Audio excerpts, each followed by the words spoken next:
Welcome to From Shadows to the Block, a collection where the characters don't just exist, they breathe, they fight, and they survive. If they're lucky. Next, a short story by Brian Eldridge Sr., 2026, January 8th, 2026.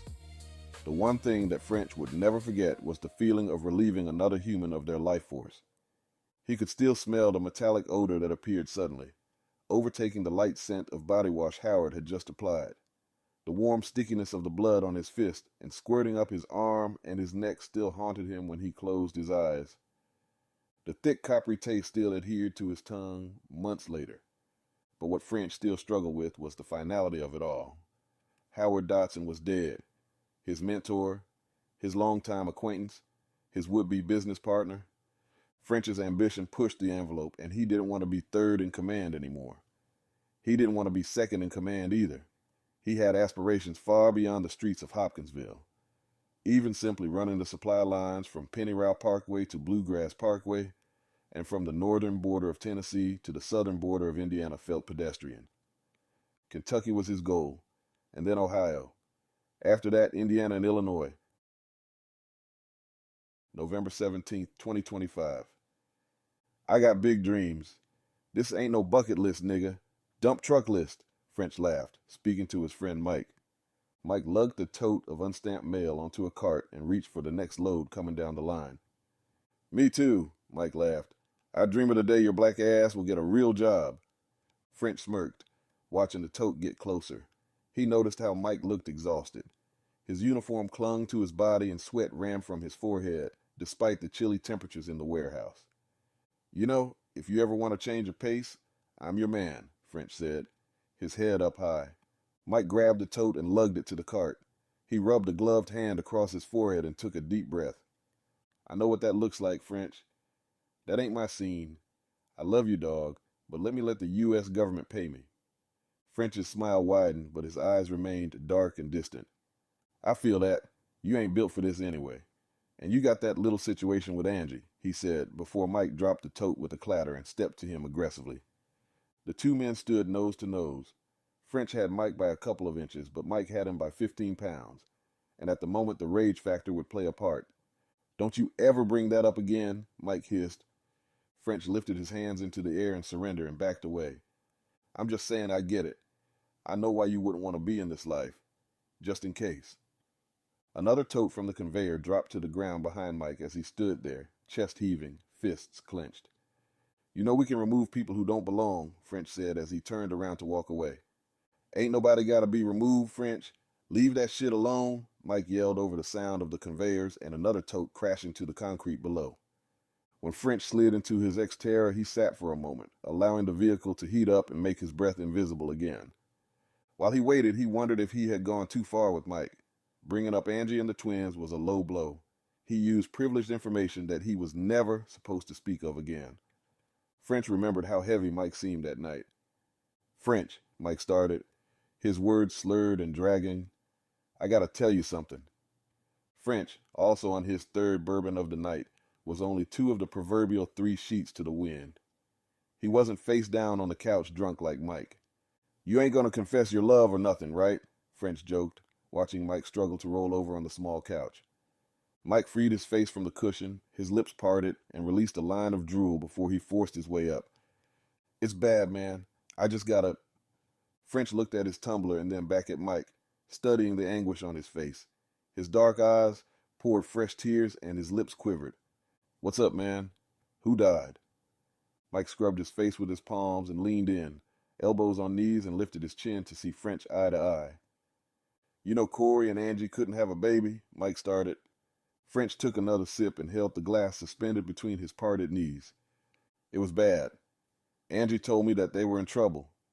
She needed me. They needed me.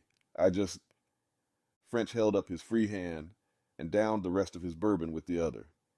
He shook his head and put the glass back on the table with a clack. So, what? French asked, standing to his feet. Mike's shoulders bounced as the tears began to fall again.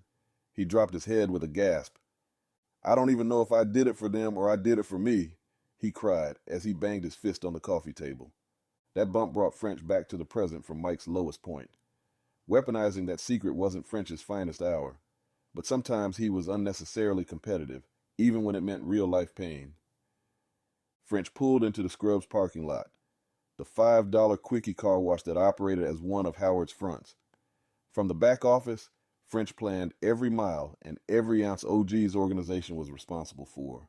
There were drop-offs in the tobacco fields of Cerulean. He organized pickups in the cornfields of Pembroke. He'd call meetings near the old strip mines in Hopkins County. They'd toss evidence off the pier at Lake Morris, and the next time, everything would move, shuffling the deck. French was finishing a handoff call for his crew in Oak Grove when Howard walked in, leaning against the door. "Where we at with the Owensboro run?" he asked. French glanced up at him before looking at his cell phone. "We on time. Smooth sailing at last check-in," French replied, a smirk on his face. Howard knocked on the door and gave a snarky laugh. "I'll let OG know we got it all under control." French sucked his teeth and turned around to face the computer monitor on his small desk. "You got a problem?" Howard asked, coming further into the small office. French didn't face him. He opened a spreadsheet and began keying in information, the sound of his fingers on the keyboard filling the quiet. Howard walked all the way in and closed the door behind him with a click. He took 3 steps and settled himself in front of the desk so he could see French's face. "Do we have a problem?" Howard asked, more emphasis this time. French stopped typing and sat back in his chair, his fingers steepled in front of his face. He studied Howard for a moment. Howard was a big man, the kind of guy who always looked like he was wearing padding. But it was natural. He was built like Suge Knight and maybe just as ruthless. But French had known Howard his whole life, and no amount of scowling or snarling was going to intimidate him. French blew out a quick, breathy laugh. "We good, Howard. No static." Howard scooted his chair closer with a loud scrape and leaned in. "I'm glad, because you don't want these problems, Francis." French stared at him, his eyes glazed over. He could feel the heat churning deep, and all he wanted to do was stand up and break Howard's jaw. "Not now," French thought. "We straight, nigga. Don't be so sensitive. Acting like one of your bitches," French said, forcing a smile and then leaning back into his work. Howard sat back in his chair and watched French for another moment, holding his words. After French ignored him for another 30 seconds, Howard stood up and left the room. When he slammed the door, the gust of wind blew some loose paper from the desk into the air. French laughed to himself and shook his head. "Sucker." Later that evening, French sat in the bar at the Holiday Inn. The foam on his beer had evaporated and he had been tossing back peanuts for 20 minutes when his impatience got the best of him. "This nigga ain't coming," he thought. He checked his phone to see the time was 9:38. His meeting was supposed to start at 9:15. He let out a long sigh and slid the bartender a 20. The moment he turned to get off the stool, a hand touched his shoulder. "Senior French," the man said, now patting the same shoulder. He gestured back to the stool before joining French on the stool beside him. "You late as hell, homie. I was about to dip." French was annoyed. He didn't call this meeting. He had been summoned. He didn't believe in wasting time because time couldn't be recouped. "My apologies, Senior French. We will be sure to be on time in the future," he said. He finally extended his hand for a shake. French took his hand. It felt limp and soft in his grip. It was an unnatural shake, and French wanted it over the second it started. "So why y'all call me? Why not Howard or OG?" The man turned to the bartender who was washing a glass with his back turned to them. "Dos cervezas, mi amigo." The bartender quickly served the drinks, and after being paid with a 50 and a dirty look, he disappeared to the other end of the bar. French stared at the frothy beer and then at his companion. "I don't even know your name, S.A. I just know you are one of Hefe's right-hand men. Who are you?" The man let out a low groaning chuckle. "Manny Ruperto," he said, holding his beer up for a toast. French squinted and reluctantly clinked his glass against Manny's bottle. "Jefe has been watching you.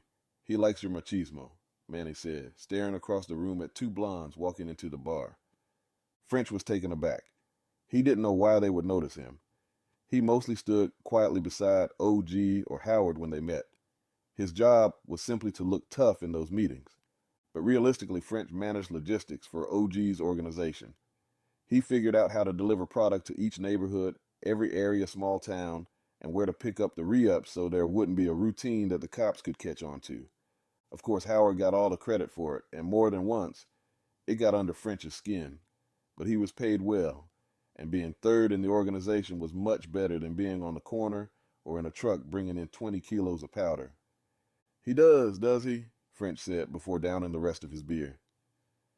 Manny turned back to French, the smile still etched across his face. He believes you can make us a lot more money when it's your turn. French considered that it may never be his turn. The guys above him weren't old men. They weren't much older than he was, and they had more layers of insulation than he did. Not to mention they were unofficially part of Dwayne Coleman's organization. French was staring through the glass ceiling. He wanted to be on the other side. That would only happen if OG and Howard were off the board. And when is it my turn? He asked, his eyes focused on Manny's cold grin. Manny also finished his beer and set the bottle on the bar. He gave French a shrug and slid from the bar stool. He took a few steps away and then turned around. You let us know, he said with a shrug. French watched him walk toward the two blondes and joined them at their table, seamlessly blending into their conversation. This guy, French mumbled to himself, turning to drink the beer that Manny bought him. He peered down the top at the sozy, light-colored liquid while he contemplated Manny's words and what they really meant. OG and Howard are out, he whispered. They getting busted. The plug wants them gone. Why me? Just then a woman walked up and sat beside him at the bar. The first thing French noticed was the artificial scent of blueberries on her. She had a vape pen in her hand, and she shoved it into her purse. She was definitely older than he was. The gray streaks in her crown betrayed her age, but her face maintained a youthful glow. She was very light-skinned, white passing even. The gray eyes were the cherry on top. French licked his lips and decided to shoot his shot. Can I buy you a drink? He asked, his words coming out a little harsher than he expected. She turned to him quickly, as if she didn't know he was there before now. Her face bloomed into a soft smile and her face flushed. No, thank you, she replied, before raising her hand for the bartender. French sighed. She turned back to him and held up her left hand. I'm married, she said, wiggling her fingers. French gave a grunting laugh. Lucky nigga, he said. She turned to face him, a surprised smile forming across her plum-colored lips. She crossed her legs, giving French an unexpected view of her thighs. He is, she said. French extended his hand for a handshake and she took it. The soft warmth of her hand gave him a jolt of pleasure as he imagined her touching his cheek. I'm French, he said, still holding her hand and enjoying the touch. Trish, she said. They both gave uncomfortable laughs before they fell into uncomfortable silence. Their eyes traveled across each other, studying through the silence before Patricia broke the stalemate. How old are you? French scoffed as he continued to memorize her every curve. Old enough, he said. So what do you do, French? French wasn't about to answer that question truthfully. He decided to use his ambiguous answer. I'm in logistics and project planning. Trish burst into a laugh before covering her mouth. French sat there, expressionless, but inside he could feel a little boiling in his stomach. He didn't appreciate being laughed at. I'm sorry, she said. You work for like UPS or something? French took another drink from his bottle, his eyes burning and his frustration building. Something. Trish took a long gulp from her drink to fill the returned silence. Why you think I can't be in logistics? She glanced at him briefly and put her drink down. She looked him up and down again and then gave a soft smile. I know what you mean when you say that. I'm not an idiot, French. French nodded softly, not taking his eyes off her. So are you the manager or do you do the dirty work? French shifted on his stool, just now feeling the discomfort in his butt. He looked across the room where Manny was now flanked by the blondes, leaving the bar. I think I'm going to be manager soon. Trish smiled at him and let out a long sigh. Whatever you do, just be safe. I don't want to see you in the newspaper. I would be incredibly sad, she said. French laughed sarcastically. No, I'm serious. I don't want to see anything happen to us, she said, rubbing her right index finger across the skin on the top of her left hand. Us? I think you good there, ma'am. Trish sucked her teeth and took another sip of her beverage. Not hardly. In the end, I'm black just like you. I might be the last to go, but I'd still be gone. French finished his beer and set the bottle down with a clink on the hard wood. I gotta go. It was nice talking to you, Trish. She turned back to him, her smile warm. It was nice talking to you, too, she said. As French walked away, Trish called out for him. Hey, French, she said. He stopped and turned on his heel to face her. The spotlights at the top of the bar haloed over her, shining through her hair, giving it an auburn glow. Just be smart, okay? French didn't reply. He just turned and walked away. December 2nd, 2025. Be smart, he thought as he stood outside Howard's bedroom window. It had been 2 weeks since that conversation. Trish's words rounded in his head, along with the opportunity presented by Manny and his crew. OG and Howard had gone along on their usual routines. There was no signal that the cops were making a move or any other crews coming up. Be smart, he repeated as he watched Howard get undressed and wrap a towel around his waist. He padded into the bathroom and closed the door. French quickly ran to the back door and used the key he had stolen to get into the house. He walked through the kitchen into the living room and down the hallway until he found the master bedroom. Leaning against the dark wall, he cracked the door to make sure Howard was still in the bathroom. He could hear the shower running, and the smell of body wash permeated the air. French stepped into the bedroom and leaned against the wall beside the door. In front of him was the king-size bed, tiger print sheets and comforters spread from end to end. This nigga so tacky, French whispered. The tiger print reminded French of when they were both working a cookhouse. The gas from the stove tainted the already unpleasant scent in the house. Howard stood there in front of the stove with a pot on the fire and a glass jar in the center of the pot. He looked back over his shoulder at French and frowned. Get your ass over here, Francis. Gotta learn sometime. French walked over reluctantly and watched as Howard cooked crack cocaine using the same pots and pans he could make dinner in. French looked down at Howard's white Nike Air Force Ones. They were perfectly clean and went well with his khaki pants and black t-shirt. But the socks. Why you got tiger stripes on your socks? Howard turned to French and gave a half smile as he pulled the pot from the fire. Hoptown Tigers for life, nigga. French's eyes were locked into the striped bed and began to go crossed as Howard's words echoed in his memory. Gonna be me or you, Howard. Ain't finna be me. His foot patted against the carpet impatiently as he waited for Howard to step out of the shower and come back into the bedroom. It felt like Howard had been in the shower for an hour when the water finally stopped. A dripping sound from the faucet and the soft rumble of the shower door let French know it was almost time. Howard whistled as he stepped closer to the door. French reached to his side and unsheathed an 8-inch blade, holding it up to his chest closely. Howard's whistling grew louder as he got closer to the door, and French recognized what he was whistling. Is this nigga whistling freak like me? He thought. When Howard stepped into the bedroom, he walked right by French without noticing him. French took 2 steps and jabbed the knife into his neck, causing a blast of red to spurt in a stream to the carpet below. A deep gurgling sound groaned from Howard's mouth. He grabbed his throat and pressed as he toppled to the floor, crashing to his knees before falling flush with the soaked carpet. He rolled over and saw French looming above him, painted in his blood. He reached with one hand, pressing the oozing wound with the other. Sorry, bro. I got next. French watched as the radiance left Howard's face and his body began to grow cold and ashen. He finally stopped moving and the struggle ended in a whimper. French looked around the room and shook his head. He turned to the door and walked away without a sound. The next morning, a call came through as French pulled into Scrubs' parking lot. It was OG. What up? Howard asked, climbing from his SUV. You heard from Howard? French remembered jamming his blade into the soft flesh of Howard's neck less than 12 hours ago. Nah, not a word.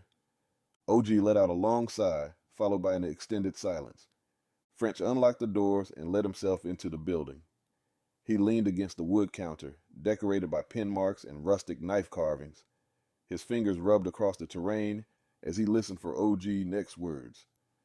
Goddamn Howard, when he comes in, tell him to call me before he sits his big ass down, OG said. A grin crossed French's face as he thumbed a carved skull on the counter. I'll let him know. French opened his phone and scrolled to Manny's contact. His thumb hovered over the call button for a moment as his eyes slowly lit up and his grin bloomed into a toothy smile. Thank you for walking these streets with me. From shadows to the block is a world woven from these lives and desperate moments. None of them exist alone. Every story here echoes into the next. I'll see you in the shadows.